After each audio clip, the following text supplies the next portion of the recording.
we are proud to have Dr. Rekhaben Gosalia with us. We'd like to honor her for her career spanning many, many years. I think she'll take us through all the details shortly.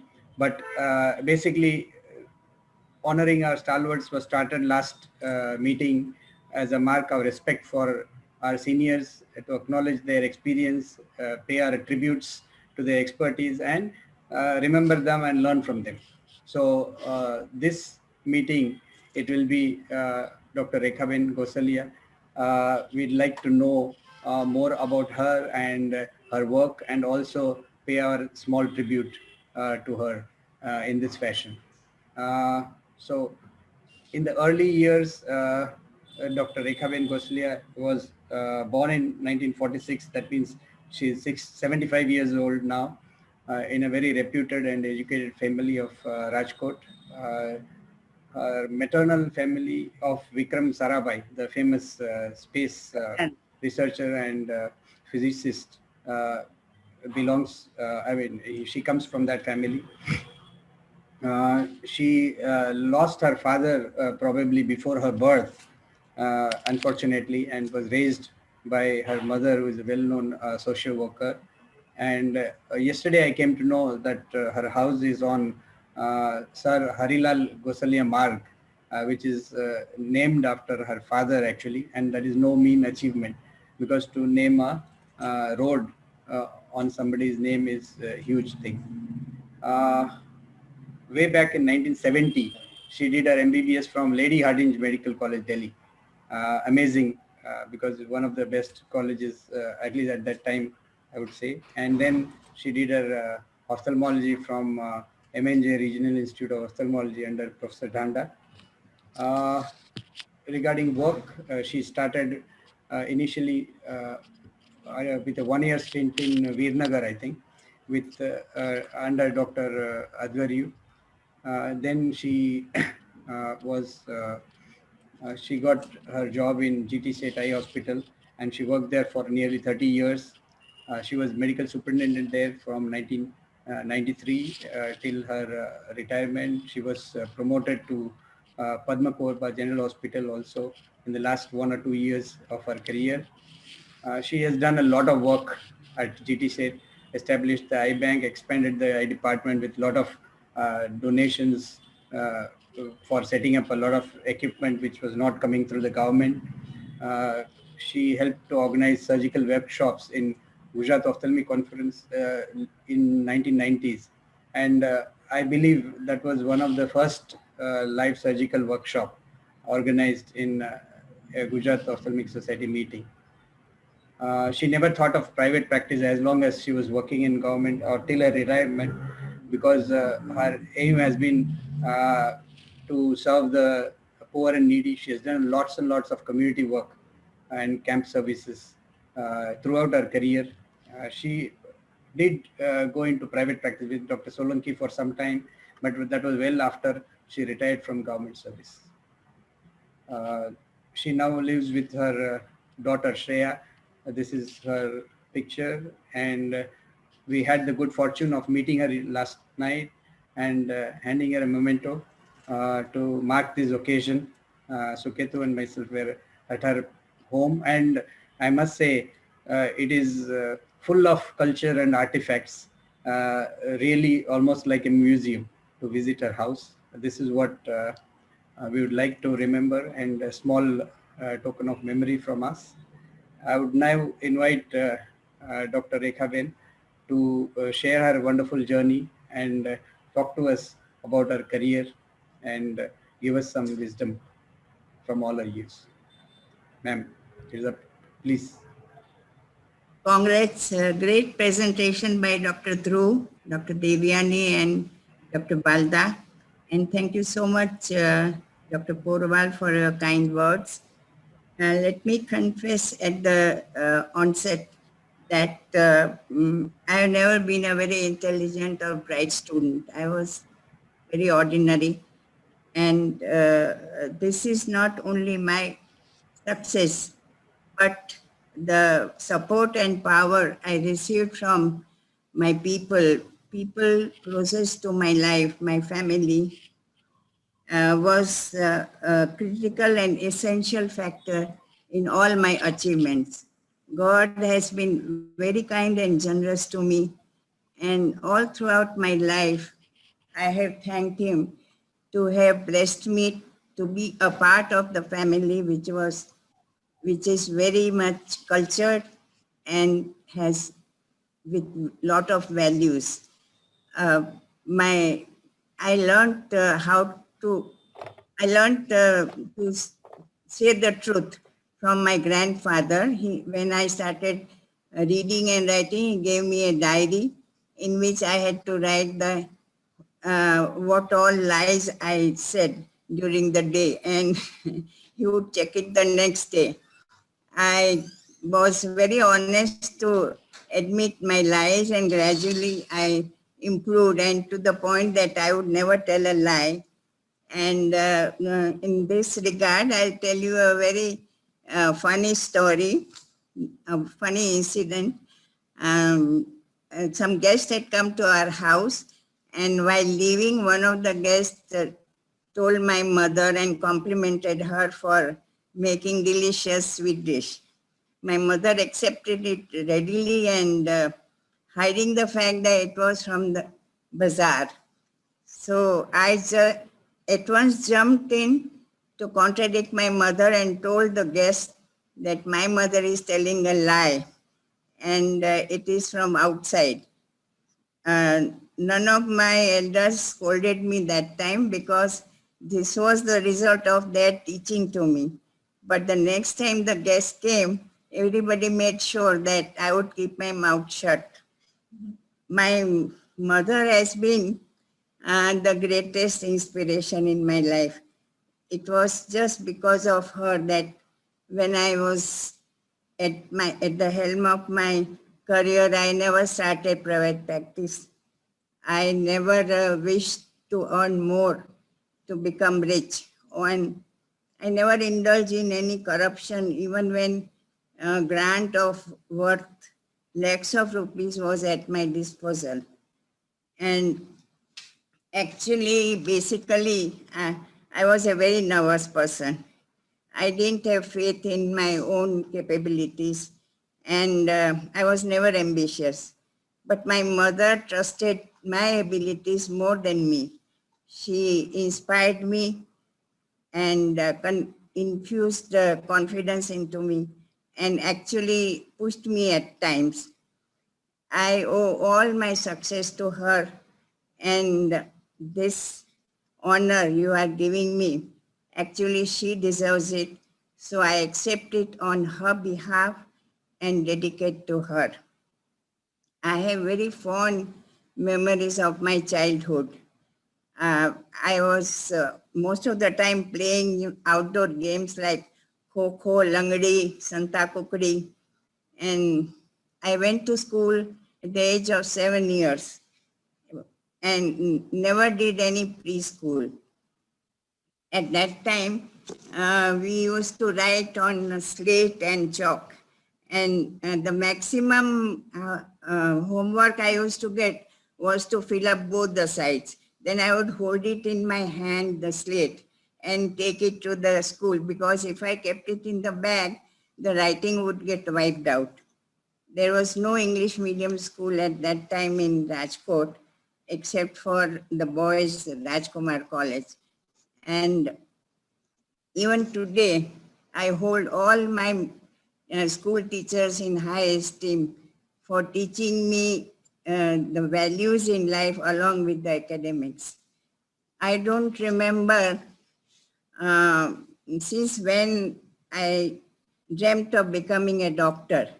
Maybe ever since my birth, uh, even when I was a small child.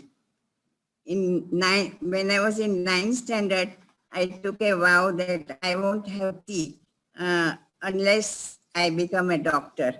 So when I became a doctor, I had my first sip of tea after 9 years. And so that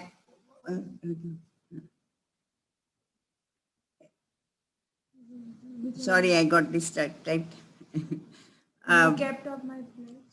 And I really kept up my place at that time. And so that was the passion. I wanted to be a doctor.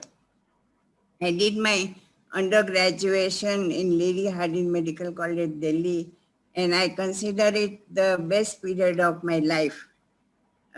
We had some very good departments like that of gynec and pediatrics, which were supposed to be the best in whole of Asia. And we had some wonderful, very eminent professors, which were renowned and known world over.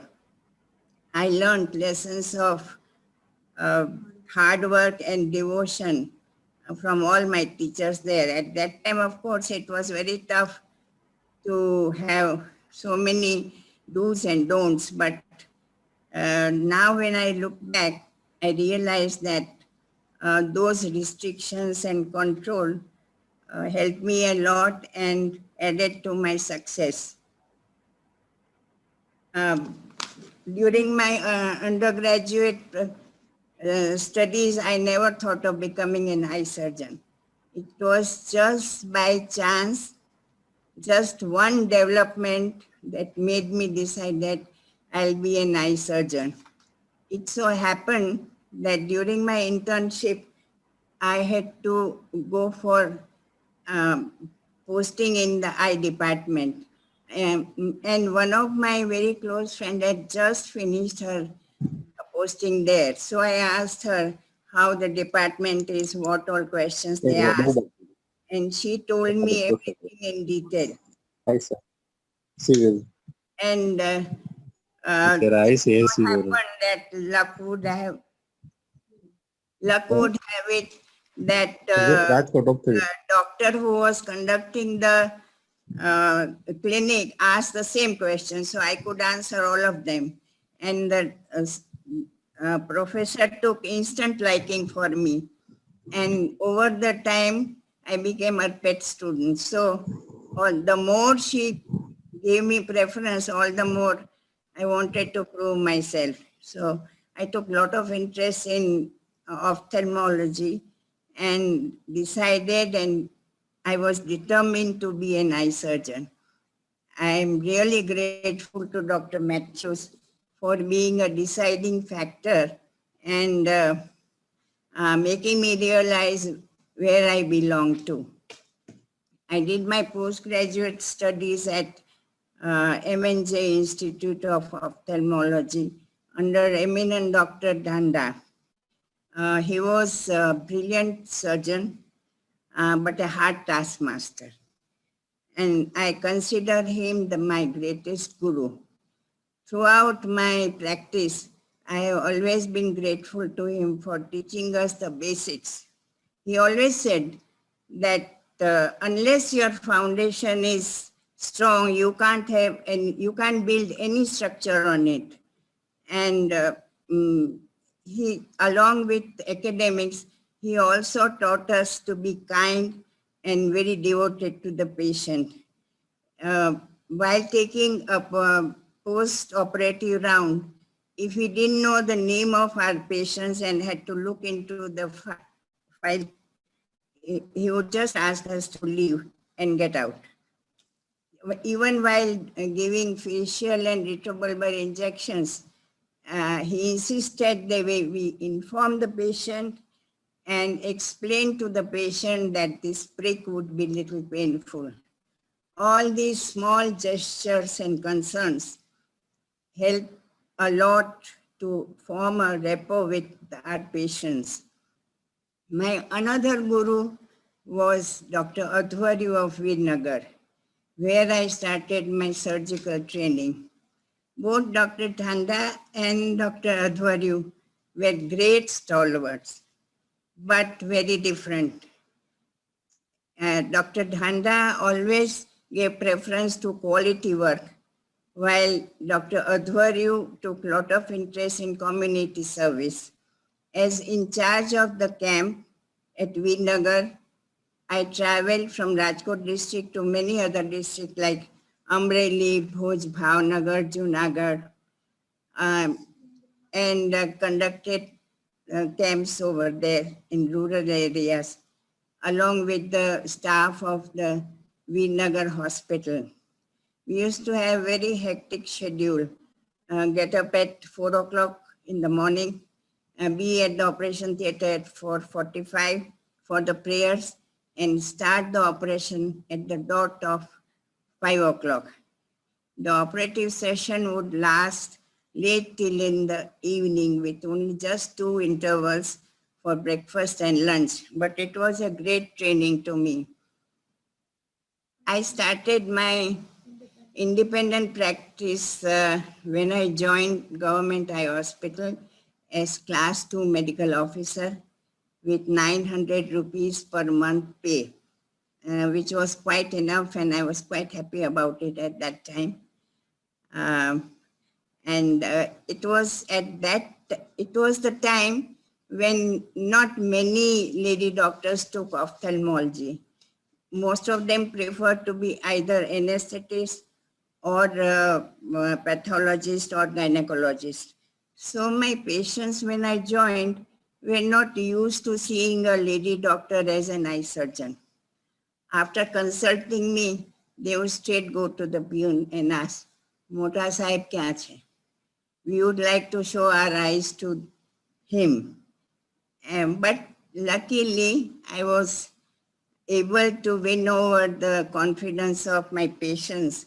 And all my life, I'll remain indebted to all my patients for showering their implicit faith and love on me, more than what I deserved. And it was because of my bonding with these patients that in spite of doing a government job and dealing with corrupt officials and ministers, I could hold on to this job till my retirement. When I joined, we didn't even have basic amenities and facilities like air conditioner in operation theater, street lamp. I can't tell you how difficult it was to work with just one fan in the operation theater. If we switched on the fan, the thread and the needle would fly out and get lost. And if we didn't, then it was very suffocating to work there. And I had to actually toil to get these basic instruments. I had to go to all the way to Gandhinagar to get the permission. I would take 5 o'clock early morning ordinary state transport bus, shuttle between new and old Sachivalay, meeting the officials. And if I were lucky, then I would have appointment with the minister at 8 o'clock at night. And I would sustain myself just with a glass of water from the public cooler of Sachivalay. The credit of the popularity and development of the eye hospital during my tenure goes to the whole staff of my hospital. They were all behind me, and it was a great teamwork. To specifically mention some of them, first and foremost, I think of Dr. Ketan Bhai Bavisi. He was a great help. Whether it was to lessen the burden of my doing emergency work or purchase of instruments. Even in my personal life, he has been more than a brother to me. Dr. Snehalben Pandya, much junior to me and much more intelligent and clever than me. She and always up to date in her knowledge. She not only assisted me, but also helped me to diagnose difficult cases. The success of control of blindness and achievement of cataract surgery I would attribute to all the ophthalmic assistants working in PHC and CHC centers, and also the service organizations like Bubble by Mehta Trust and Lions Club. The help I got not only from my own staff, but even the private eye surgeons. Dr. Dhruv, always, Hasmukh Bhai Dhruv, always welcomed me whenever I went to him for any guidance. And Dr. Gadre always helped me, helped my patients to do A-scan pre-operatively when we used to get very faulty and incorrect readings in the A-scan of our hospital. And how can I forget Dr. Manoj Bhai Bhatt?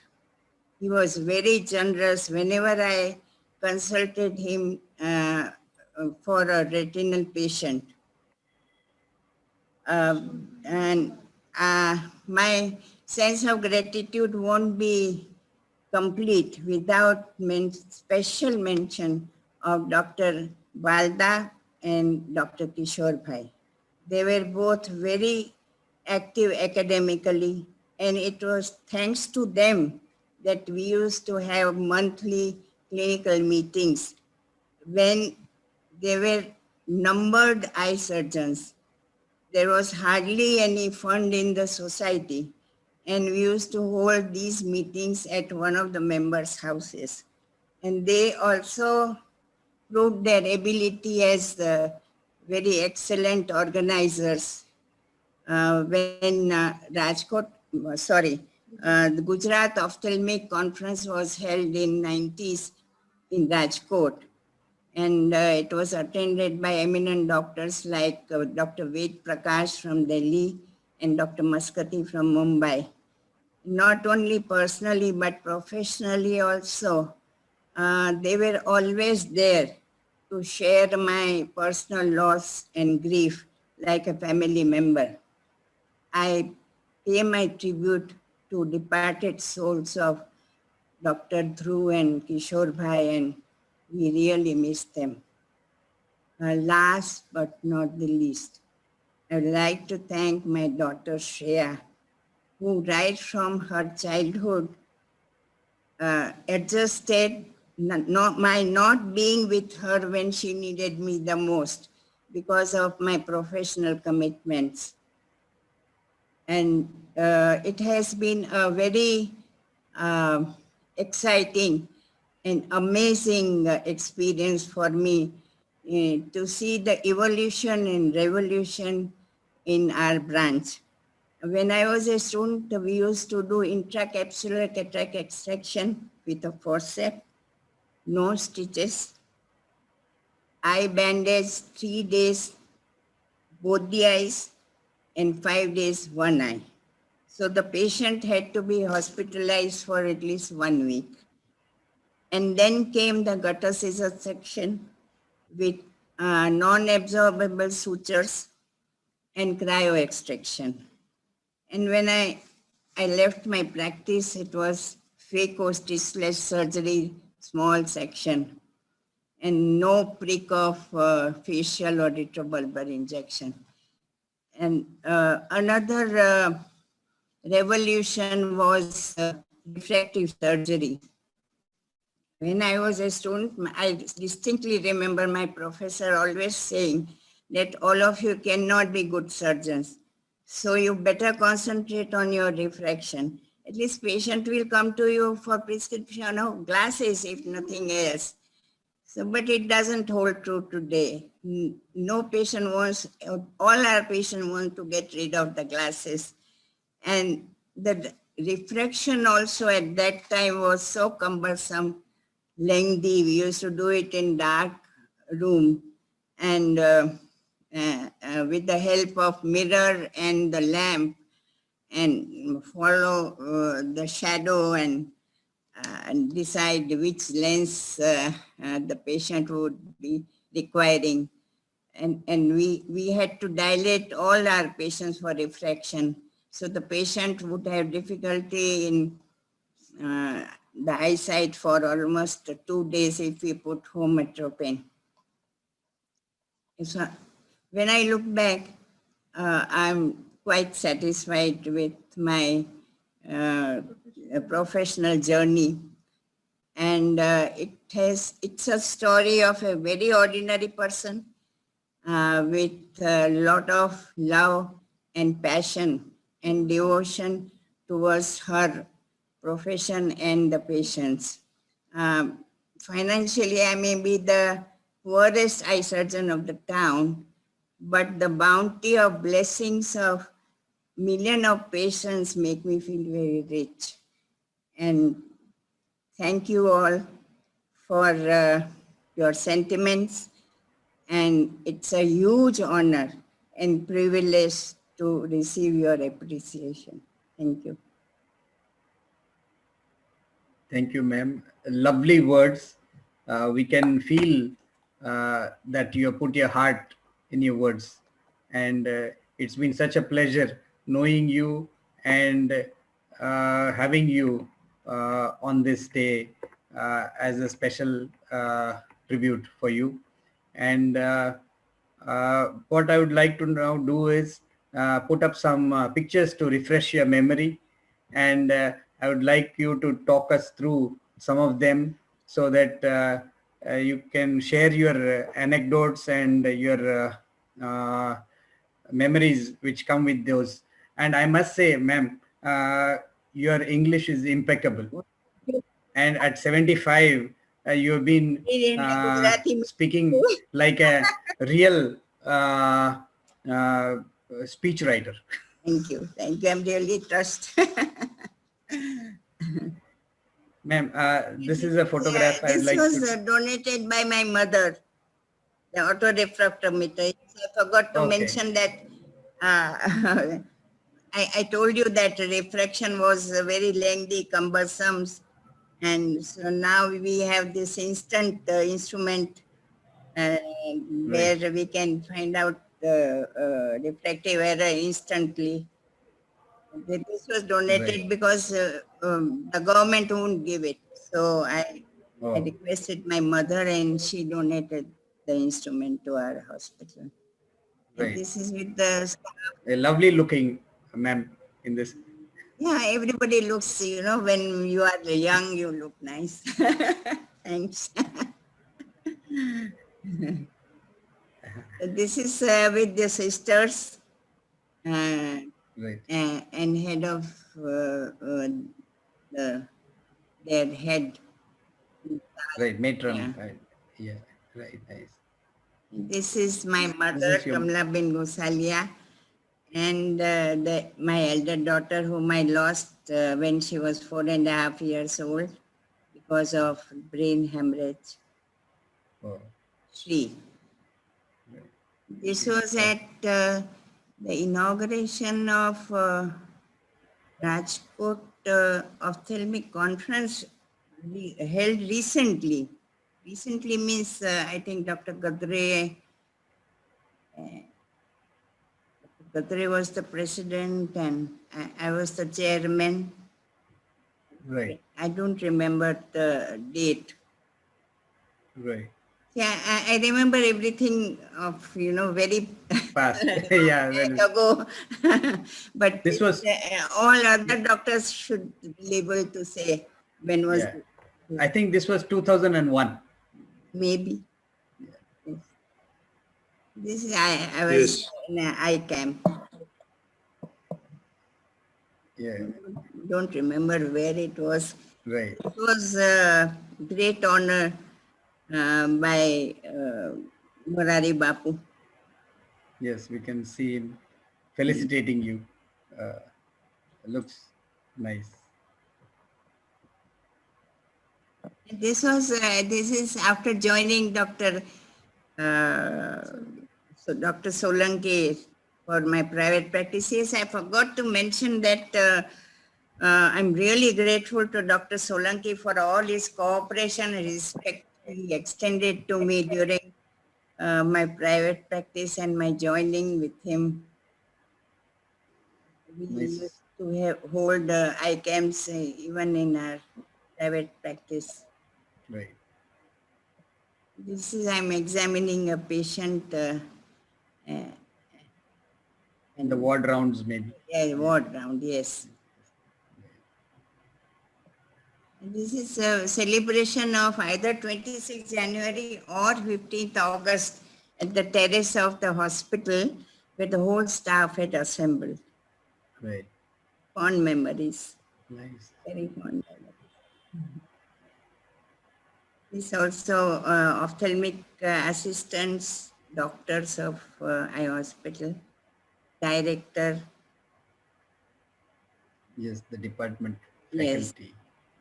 I think we had gone for some meal outside. Right. So nice. Thank you very much, ma'am, for refreshing your memory for us. And I would like Dr. Balda sir to say a few words about Dr. Rekha madam, and following that, Dr. Gadre sir also.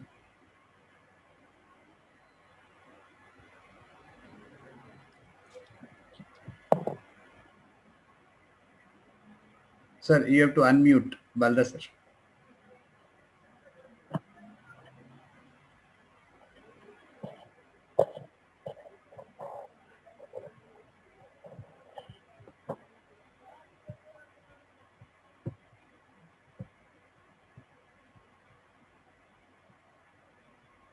Yeah, sure, I will get it.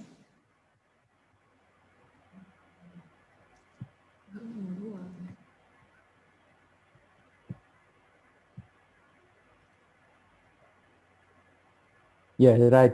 Yes, sir. Well, congratulations, Dr. Rekhaben, for getting this great honor, and congratulations to Dr. Porwal and our honorary secretary, Dr. Suket, for making this event very encouraging to the seniors. And I happen to be one of the seniors. I may be in line for this honor also. The only thing which I would like to add about Rekhaben is that she, in spite of having all the facilities to start her private practice, she devoted for the service of the needy people. And that is that was the inspiration from her mother. I remember her very well. A humble lady, I have met her 4 or 5 times, and it was a real pleasure to see her whenever I saw her. Dr. Rekhaben was a great help in organizing our Gujarat Ophthalmic conferences. It was the first time in the history of Gujarat Ophthalmic Society that live surgery was shown to the people. Tossage surgery by Dr. Binduben Wakani, squint surgery by Dr. Prem Prakash from Delhi, and perhaps Dr. DCR by Dr. R.N. Mathur, late Professor Dr. R.N. Mathur, sir. So these are the few things which were possible because of the wholehearted support from Dr. Rekhaben and her institute and her staff. So I thank her on behalf of late Dr. Dhruv Sahib, Dr. Kishore Bhai Doshi and myself, and my best compliments and best wishes for her for the journey long ahead. Wish you all the best, madam, and thanks to Dr. Porwal and Dr. Suketi. Our pleasure, sir. It's a small thing we can do at this stage for such an illustrious career. I would invite Dr. Kadre sir to say a few words.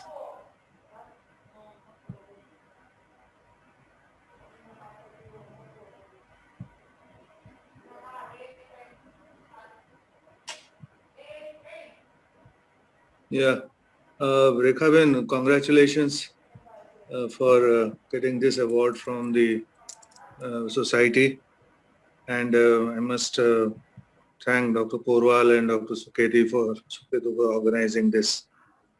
Rekhaben, when I came in '84 in Rajkot, I didn't know her. I just heard her name. Can you hear me? So yes, sir. We can hear you well, but we need to see you. Oh, Video. I thought we want to see Rekhaben, so we'll see you also. Okay. Yeah. So No more, Dr. Kadre. No, always. yeah, this is better. this is better actually. I want to see Rekha Ben because I want to see her reactions also. Yeah. So very fond memories of in 1984. Rekha Ben was so senior. She came all the way to Ranchod Das Ji Hospital to meet me. Yes, I And heard so she, much about you. yeah, I mean, she was all praised for what we were doing there, and she was so encouraging that time that I didn't believe it that I'm really that good. You know, I still was learning then, but she has always been a person who is a well-wisher from the heart, and she very rightly said she's very honest.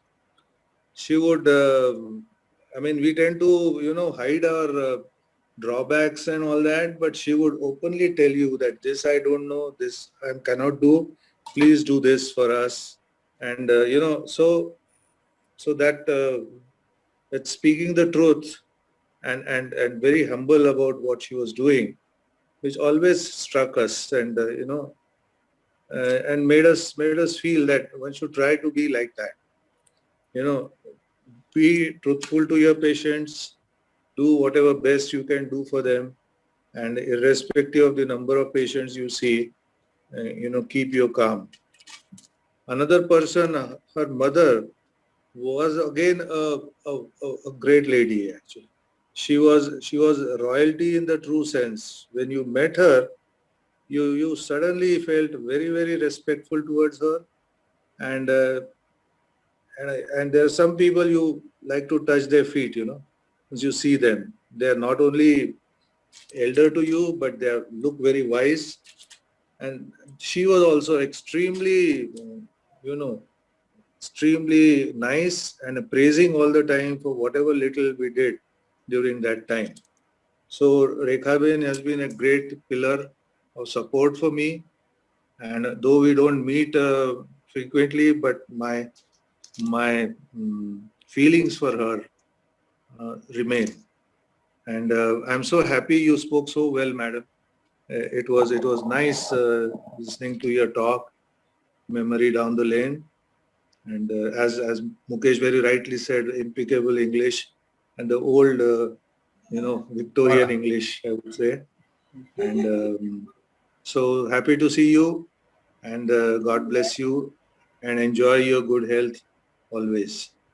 Thank you. Thank you for the opportunity. I still kept your, letter, which was so touching. And I lost Shri, my elder daughter. Yeah, that was unfortunate incidents in your life, but you came out of it. Devyani hardly knew her, but she was in tears when she heard about her demise. Yeah. Yes. Good, madam. Nice seeing you. Yeah. Family. All the best. Yeah. Thank you. Thank you, sir. Would anyone else like to comment? Dr. Bhatt, sir, if you are still there.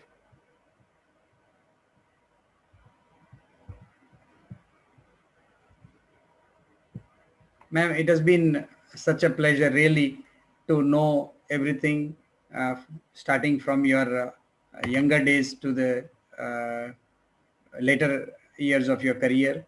And we wish from Rajkot Ophthalmic Society, everyone wishes you a long, healthy and happy life. And we would like to keep in touch with you. You can suggest to us whatever you'd like at any point of time. And we are just a call away. I'm really touched. Thank you so much, Dr. Porwal, Dr. Suketu. It's a great, it has been a great honor to me. You remembered me, and it was so nice seeing everybody, though I couldn't meet them, but it has been a long gap that I saw many whom we used to meet quite often. Obviously. So thanks for After Corona, you must attend meetings, madam. After Corona, when we have clinical meetings, you must come. Face to face. Definitely. Right. Promise. Right. Thank you so much. Once again. I'm really touched. My pleasure. And Suketu?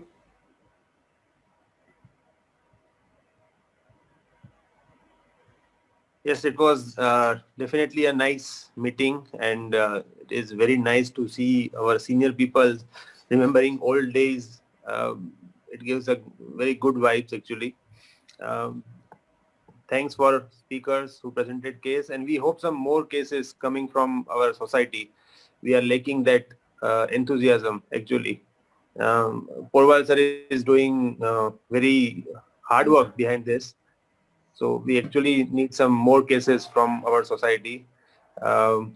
Again, thank you, Dr. Dhruv, Dr. Devyani, and Dr. Balda sir for the cases. Thank you for all on your presence. Thanks. Thank you a lot. Thanks a lot. I wish you all also all the best and thanks a lot. Thank you, madam. Thank you so much. We'll see Thank you you. soon. Thank you, ma'am. Thank you, ma'am. Thank you.